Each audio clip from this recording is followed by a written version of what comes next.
Guys, siguro uubusin ko yung...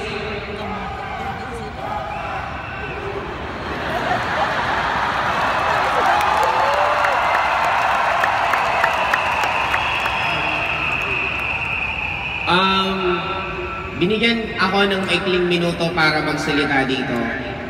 And mas gusto ko sabihin yon sa pamamagitan ng pasasalamat sa lahat ng tao naging part ng success ko. Nakatayo man ako dito pero hindi ko ito ginawang mag-isa. Una sa lahat, gusto kong pasalamatan lahat ng staff ng AIM Global. Thank you sa pag-iintindi sa matitigas na ulo ng mga networker. Gusto ko rin pong pasalamatan lahat po ng aking crosslines. Eagles Alliance, thank you for the inspiration. Ang AIM-1 Dragon, kila Tita Mon and Tita Beth. Pag nakita ko po kayo, para lang naalala ko magulang ko. Kay Roy Cueto ng DTA, thank you for being a friend. Mababaw lang kaligayahan ko, natouch ako nung tumawag ka nung nabalian ako. Thank you po sa lahat ng crossline ko. Kay Jogi Guillermo, thank you so much sa walang sawang paggagawa ng video ng AIM Global. Gusto ko rin pong pasalamatan lahat ng leaders ko. Kay Jackie, kay Elman, kay OJ and Bernard, thank you so much sa inyo. Especially kay Jackie and Elman, alam nyo kung bakit ako nagpapasalamat sa inyo. Gusto ko rin pong pasalamatan si Louie Gascon. Kasi po, siya po ang pinaka nagturo sa akin paano mag-handle ng grupo at paano talaga mag-alaga at magpalaki ng group. Thank you din kay Upline BRC ng Big 3. Sobrang salamat sa'yo. Ang dami mong tinuro sa akin at ang dami mo akong, ikaw ang dahilan bakit favorite ko ang Korean food. Ikaw ang may dahilan bakit nakarating ako ng Ace pa. Thank you din kay Andy Yakat sa walang sawang energy tuwing nakikita kita at nakakausap. And thank you din po sa founder ng walang iba kundi ng Ultimate Eagle, si Robert De La Viña. I'm your silent fan. Hindi man siguro halata, pero sobrang saludo sa'yo the way you handle your leadership. Gusto ko rin magpasalamat syempre sa mga uplines ko. Kaya upline Mylene, ikaw po ang dahilan, ikaw nagbigay ng nitro sa puwet ko bakit ako nagkaroon ng result. Dahil sa pag-motivate mo sa akin, kaya ako nandito din ngayon. Kay Upline Carlo, sobra pong salamat sa walang sawang friendship. Thank you po.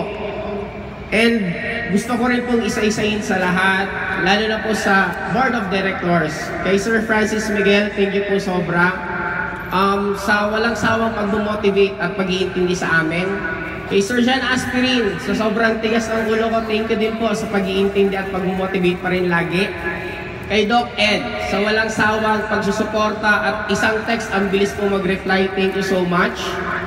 And isa-isahin ko rin po ang marketing team, ang Speakers Bureau, sobrang salamat kasi isa po kayo sa part bakit lalong lumalaki grupo namin.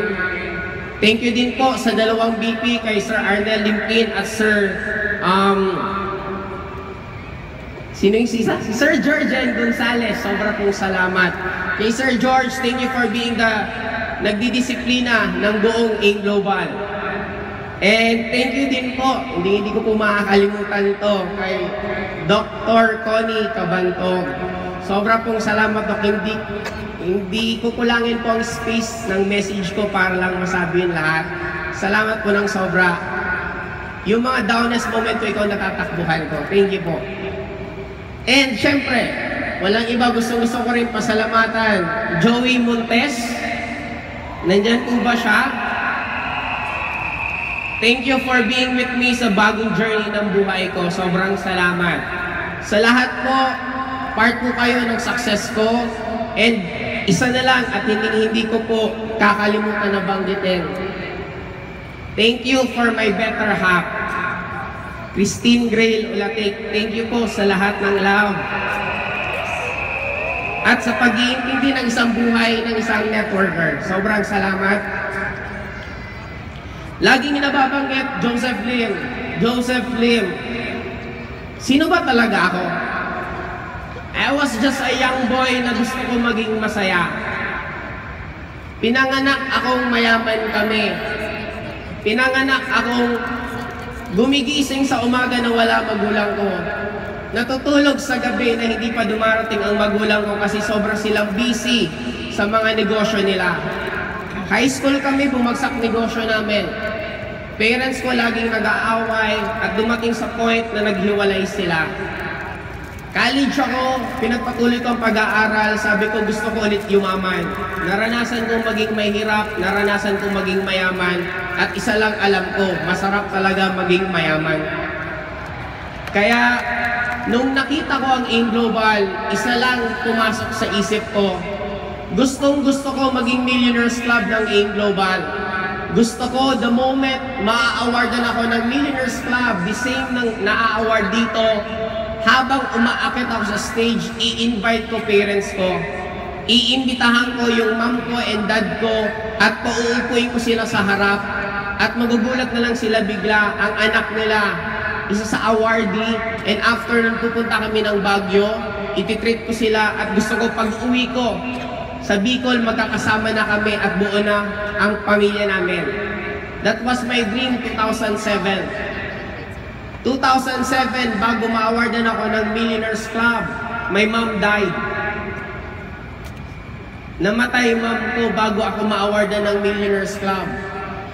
Dumating sa point, nagtanong ako, Lord, bakit kailangan mangyari to sa akin?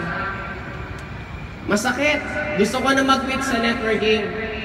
Darating pala sa moment sa buhay nyo, pag nagkaroon ka ng problema na napakasakit, at feeling mo ikaw ng pinakamalas sa buong mundong to, the moment maintindihan mo ang sagot, the moment malaman mo ang lesson, may iintindihan mo at magiging masaya ka. Nakailang gabi akong tanong, Lord, bakit sa akin mo ito ginawa?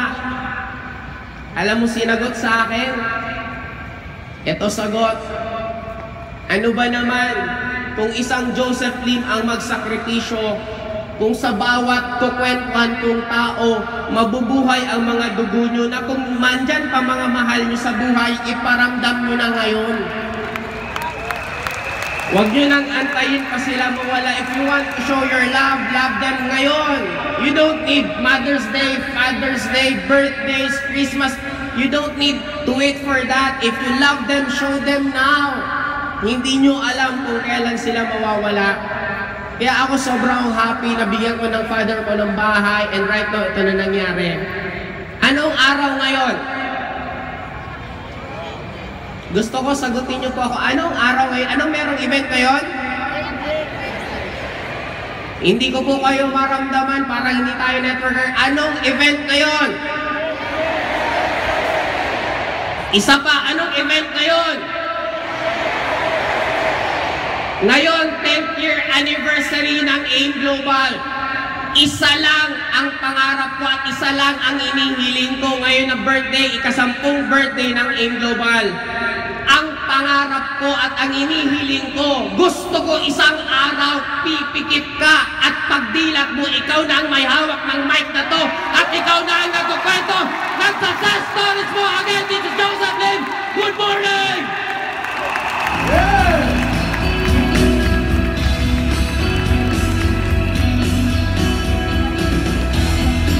Joseph Lim. Ibang klase. Tumatagos. Tumatagos sa Ramdam na ramdam. ito. The 7 minutes we gave him, half of that, or 75% of the 7 minutes we gave him was consumed just by thanking a lot of people. Kumbaga ang mensahe, di ba? Yes, truly attribute and talagang quality ng successful na tao kasi meron siyang attitude of gratitude. Ngayon, Yung oras niya sa kakapasalamat. grabe, importante, di ba? Ngayon, ang tawag sa inyo ay mga tagapakinig. I will come, kayo naman po ang papakinggan. Yes, Sa sino gusto harap ng magsalita dito? Taas ang kamay!